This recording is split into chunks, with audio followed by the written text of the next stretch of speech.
नमस्कार दोस्तों, मैं हूं चंचल और स्वागत करती हूं आप सभी का अपने चैनल क्रिएटिव चंचल में। आज मैं आप सभी के समक्ष विष्णु भगवान की व्रत कथा सुनाने जा रही हूं। तो चलिए शुरू करती हूं। भारतवर्ष में एक प्रतापी और दानी राजा राज्य करता था। वह नित्य गरीबों और ब्राह्मणों की सहायता करता था, पर यह बात उसकी रानी को अच्छी नहीं लगती थी। वह ना ही गरीबों को दान देती और ना ही भगवान का पूजन करती थी और राजा को भी दान देने से मना किया करती थी।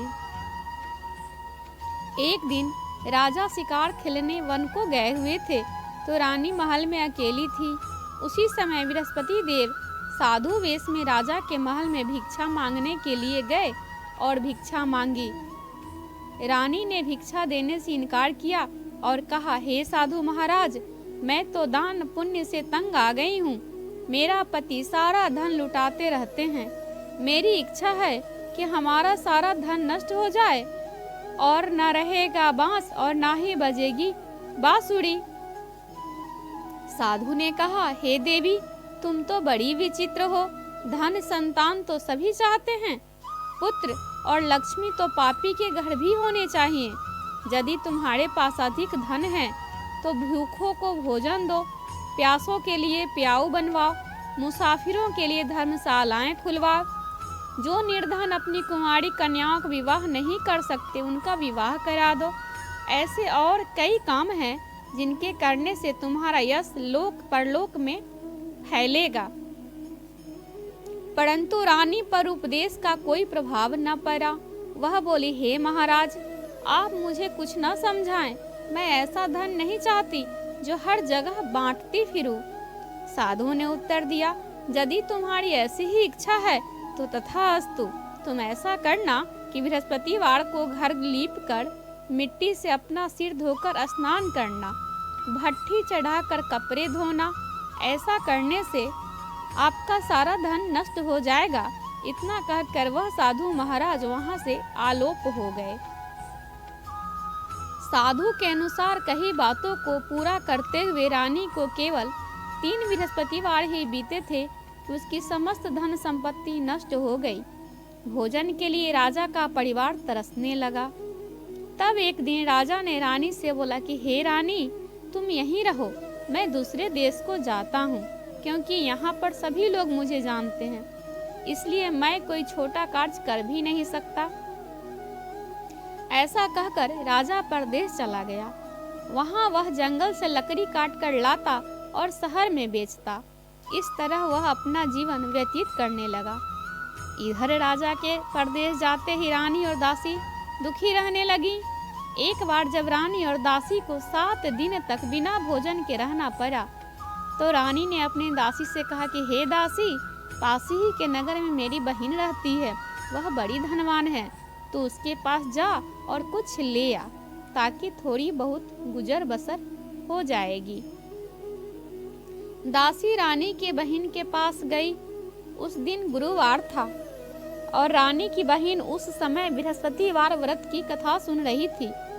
दासी ने रानी की बहन को अपनी रानी का संदेश दिया, लेकिन रानी की बड़ी बहन ने कोई उत्तर नहीं दिया। जब दासी को रानी की बहन से कोई उत्तर नहीं मिला तो वह बहुत दुखी हुई और उसे क्रोध भी आया। दासी ने वापस आकर रानी को सारी बात बता दी। सुनकर रानी ने अपने भाग्य को कोसा। उधर रानी की बहन ने सोचा कि मेरी बहन की दासी आई थी, परंतु मैं उससे नहीं बोली, इससे वह बहुत दुखी हुई होगी। कथा सुनकर और पूजन समाप्त करके वह अपनी बहन के घर आई और कहने लगी, हे बहन, मैं बृहस्पतिवार का व्रत कर रही थी। तुम्हारी दासी मेरे घर आई थी, परंतु जब तक कथा होती है तब तक न उठते हैं और ना ही बोलते हैं, इसलिए मैं नहीं बोली। कहो दासी, क्यों गई थी? रानी बोली, हे बहन, तुमसे क्या छिपाऊं, हमारे घर में खाने तक को अनाज नहीं था। ऐसा कहते कहते रानी की आंखें भर आई। उसने दासी समेत पिछले 7 दिनों से भूखे रहने तक की बात अपनी बहन को विस्तार पूर्वक सुना दी। रानी की बहन बोली, हे बहन, भगवान बृहस्पति देव सबकी मनोकामना को पूर्ण करते हैं। देखो शायद तुम्हारे घर में अनाज रखा हो। पहले तो रानी को विश्वास नहीं हुआ, पर बहन के आग्रह करने पर उसने अपने दासी को अंदर भेजा तो उसे सचमुच अनाज से भरा एक घड़ा मिल गया। यह देखकर दासी को बड़ी हैरानी हुई। दासी रानी से कहने लगी, हे रानी, जब हमको भोजन नहीं मिलता तो हम व्रत ही तो करते हैं, इसलिए क्यों न इनसे व्रत और कथा की विधि पूछ ली जाए ताकि हम भी व्रत कर सकें। तब रानी ने अपनी बहन से बृहस्पतिवार व्रत के बारे में पूछा। उनकी बहन ने बताया, हे बहन, बृहस्पतिवार के व्रत में चने की दाल, मुनक्का से विष्णु भगवान का केले की जड़ में पूजन करो, दीपक जलाओ, व्रत कथा सुनो और पीला भोजन ही करो। इससे बृहस्पति देव प्रसन्न होंगे। व्रत और पूजन विधि बताकर रानी की बहन अपने घर को लौट आई। 7 दिन बाद जब गुरुवार आया तो रानी और दासी ने व्रत रखा। घुड़साल में जाकर चना और गुड़ लेकर आई, फिर उससे केले की जड़ तथा विष्णु भगवान का पूजन किया।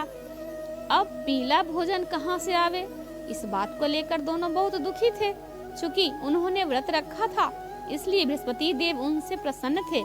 इसलिए वे एक साधारण व्यक्ति का रूप धारण कर 2 थालों में सुंदर पीला भोजन दासी को दे गए। भोजन पाकर दासी प्रसन्न हुई और फिर रानी के साथ मिलकर भोजन ग्रहण किया। इसके बाद वे सभी गुरुवार को व्रत और पूजन करने लगे। बृहस्पति भगवान की कृपा से उनके पास फिर से धन संपत्ति आ गई, परंतु रानी फिर से पहले की तरह ही आलस्य करने लगी। तब दासी बोली, देखो रानी, तुम पहले भी इसी प्रकार आलस्य करती थी, तुम्हें धन रखने में कष्ट होता था, इस कारण सभी धन नष्ट हो गया, और अब जब भगवान बृहस्पति देव की कृपा से धन मिला है तो तुम्हें फिर से आलस्य होता है। रानी को समझाते हुए दासी कहती है कि बड़ी मुसीबतों के बाद हमने यह धन पाया है, इसलिए हमें दान पुण्य करना चाहिए, भूखे मनुष्यों को भोजन कराना चाहिए, धन को शुभ कार्यों में खर्च करना चाहिए, जिससे तुम्हारे कुल का यश बढ़ेगा, स्वर्ग की प्राप्ति होगी और पितर प्रसन्न होंगे।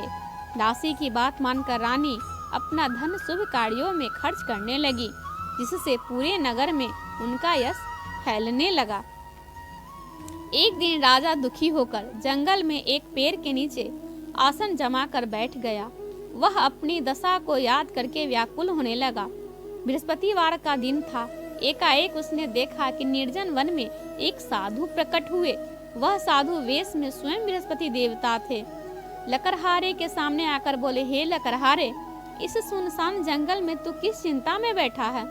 लकड़हारे ने दोनों हाथ जोड़कर प्रणाम किया और उत्तर दिया, हे महात्मा, आप सब कुछ जानते हैं, मैं क्या कहूँ। यह कहकर रोने लगा और साधु को अपनी आत्मकथा सुनाई। महात्मा जी ने कहा, तुम्हारी स्त्री ने बृहस्पति देव के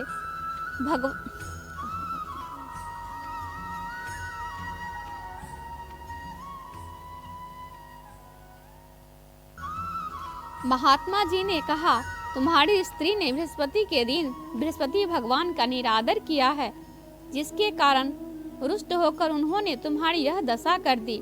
पर अब चिंता मत करो, मेरे कहने पर चलो तो तुम्हारे सब कष्ट दूर हो जाएंगे और भगवान पहले से भी अधिक संपत्ति देंगे।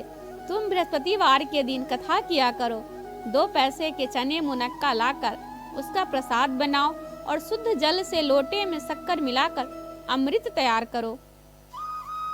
कथा के पश्चात अपने सारे परिवार और सुनने वाले प्रेमियों में अमृत व प्रसाद बांटकर आप भी ग्रहण करो।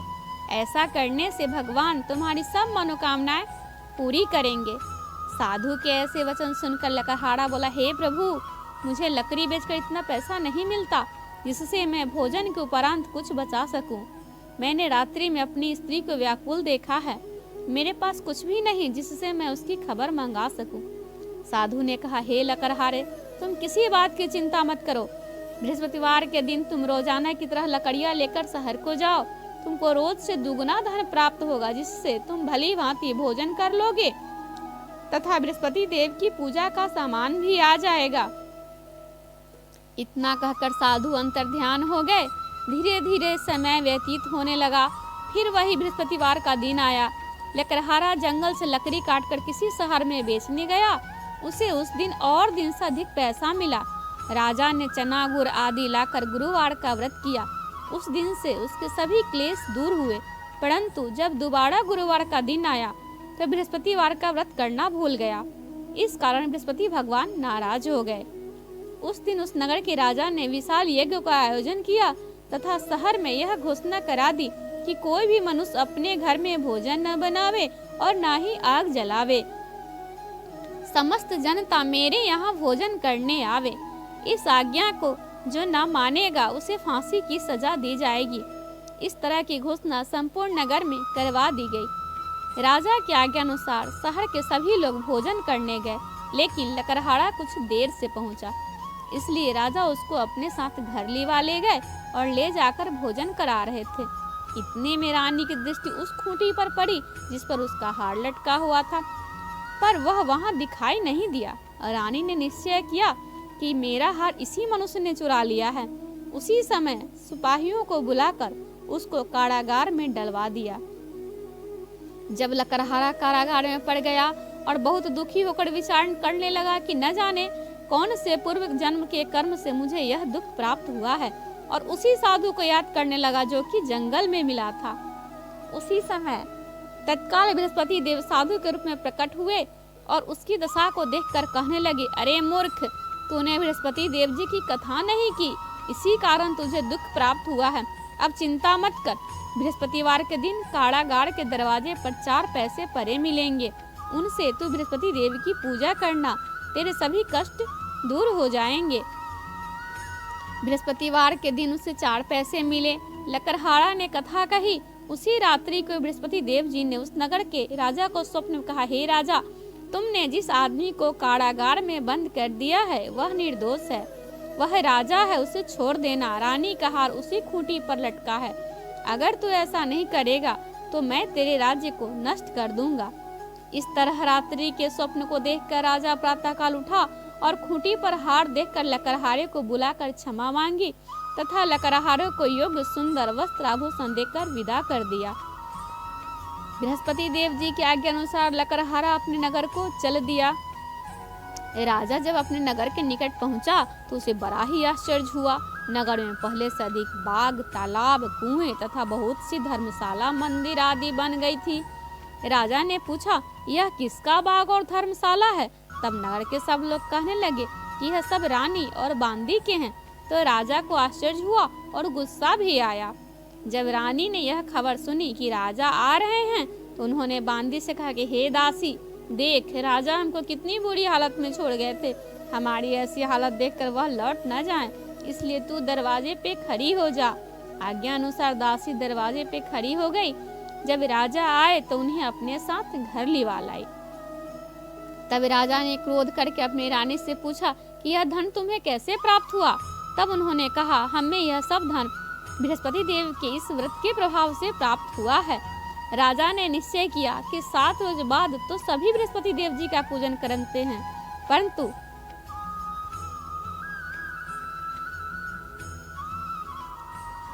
राजा ने निश्चय किया कि 7 रोज बाद तो सभी बृहस्पति देव का पूजन करते हैं, परंतु मैं प्रतिदिन दिन में 3 बार कहानी तथा रोज व्रत किया करूंगा। अब हर समय राजा के दुपट्टे में चने की दाल बंधी रहती तथा दिन में 3 बार कहानी कहता। एक रोज राजा ने विचार किया कि चलो अपनी बहन के यहाँ से हो आवे। इस तरह निश्चय कर राजा घोड़े पर सवार हो अपनी बहन के यहाँ को चलने लगा। मार्ग में उसने देखा कि कुछ आदमी एक मुर्दे को लिए जा रहे हैं।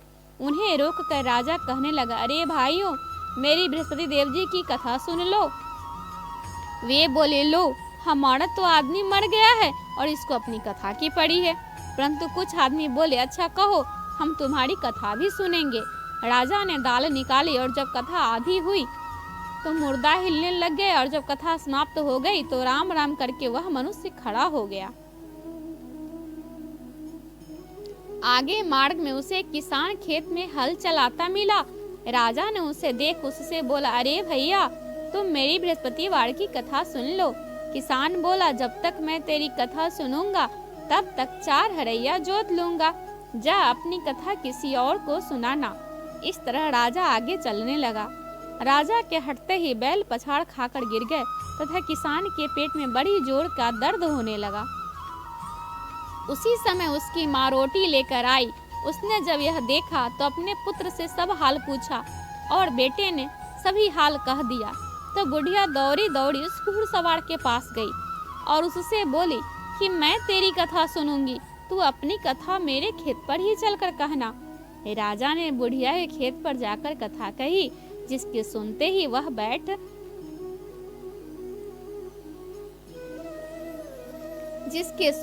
वह बैल उठ खड़े हुए तथा किसान के पेट का दर्द भी बंद हो गया। राजा अपनी बहन के घर पहुंचा। बहन ने भाई की खूब मेहमानी की। दूसरे रोज राजा प्रातःकाल जगा तो वह देखने लगा कि सब लोग भोजन कर रहे हैं। राजा ने अपनी बहन से कहा कि ऐसा कोई मनुष्य है जिसने भोजन नहीं किया हो, मेरी बृहस्पतिवार की कथा सुन ले। बहन बोली, हे भैया, यह देश ऐसा ही है, पहले यहाँ लोग भोजन करते हैं, बाद में अन्य काम करते हैं। अगर कोई पड़ोस में हो तो देखाऊं। वह ऐसा कहकर देखने चली गई, परंतु उसे कोई ऐसा व्यक्ति नहीं मिला जिसने भोजन न किया हुआ। अतः वह एक कुम्हार के घर गई जिसका लड़का बीमार था। उसे मालूम हुआ कि उनके यहाँ 3 रोज से किसी ने भोजन नहीं किया है। रानी ने अपने भाई की कथा सुनने के लिए कुम्हार से कहा तो वह तैयार हो गया। राजा ने जाकर बृहस्पतिवार की कथा कही, जिसको सुनकर उसका लड़का ठीक हो गया। अब तो राजा की प्रशंसा होने लगी। एक रोज राजा ने अपनी बहन से कहा कि हे बहन, हम अब अपने घर को जाएंगे, तुम भी तैयार हो जाओ। राजा के बहन ने अपनी सास से कही। सास ने कही, हाँ चली जा, परंतु अपने लड़कों को मत ले जाना, क्योंकि तेरे भाई के कोई औलाद नहीं है। बहन ने अपने भैया से कहा कि हे भैया, मैं तो चलूंगी, पर कोई बालक नहीं जाएगा। राजा बोला, जब कोई बालक ही नहीं जाएगा तब तुम जाकर क्या करोगी? बड़े दुखी मन से राजा अपने नगर को लौट आए और राजा ने अपनी रानी से कहा कि हे रानी, हम निर्वंशी हैं, हमारा मुंह देखने का धर्म नहीं है और कुछ भोजन आदि नहीं किया। रानी बोली, हे प्रभु, बृहस्पति देव जी ने हमें सब कुछ दिया है, वह हमें औलाद भी देंगे। उसी रात को बृहस्पति देव जी ने राजा से स्वप्न में कहा कि हे राजा, उठ, सभी सोच त्याग दे, तेरी रानी गर्भ से है। राजा की यह बात सुनकर बड़ी खुशी हुई। 9वें महीने में उनके गर्भ से एक सुंदर पुत्र पैदा हुआ। तब राजा बोला, हे रानी, स्त्री बिना भोजन के रह सकती, पर बिना कहे नहीं रह सकती है। जब मेरी बहन आवे तो तुम मुझसे कुछ कहना मत। रानी ने सुनकर हाँ कर दिया। पर जब राजा की बहन ने यह सब शुभ समाचार सुना तो वह बहुत खुश हुई तथा बधाई लेकर अपने भाई के यहाँ आई। तभी रानी ने कहा, घोड़ा चढ़कर तो नहीं आई, गधा चढ़ी आई। राजा की बहन बोली, हे भाभी, मैं इस प्रकार न कहती तो तुम्हें औलाद कैसे मिलती? बृहस्पति देव ऐसे ही हैं, जैसे जिसके मन में कामनाएं हैं सभी को पूर्ण करते हैं। जो सद्भावना पूर्वक बृहस्पतिवार का व्रत करता है एवं कथा पढ़ता है अथवा सुनता है और दूसरों को सुनाता है, बृहस्पति देव जी उसकी सभी मनोकामनाएं पूर्ण करते हैं। भगवान बृहस्पति देव सदैव उसकी रक्षा करते हैं। संसार में जो मनुष्य सद्भावना से भगवान जी का पूजन व्रत सच्चे हृदय से करते हैं, उनकी सभी मनोकामनाएं पूर्ण करते हैं। जैसे सच्ची भावना से रानी और राजा ने उनकी कथा का गुणगान किया तो उनकी सभी इच्छाएं बृहस्पति देव जी ने पूर्ण की। इसलिए पूर्ण कथा सुनने के बाद सभी को प्रसाद लेकर ही जाना चाहिए और हृदय से उनका मनन करते हुए जयकारा बोलना चाहिए। बोलो बृहस्पति भगवान की जय, बोलो विष्णु भगवान की जय।